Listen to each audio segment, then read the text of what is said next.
এই গ্লাসের ভেতরে পানি আছে, আপনাকে পানিটা এমন ভাবে বের করতে হবে যেন না পড়ে। আর যদি পানি পড়ে যায় তাইলে ভাই আপনার কপাল খারাপ, খাবার আপনার কপালে নাই। আর যদি ধরেন পরীক্ষায় পাশ করি তাহলে কি হবে? খাবেন? সত্যি? হ্যাঁ।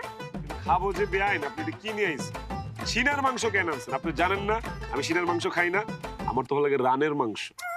আরে রাখেন তো আপনার কথাবার্তা, আগে পরীক্ষায় পাশ করেন। ঠিক আছে।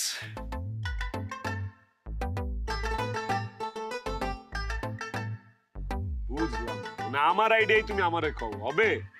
এই দে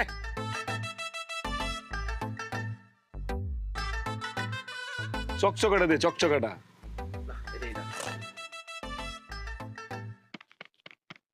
কি গলা শুকায় গেছে বেআইন?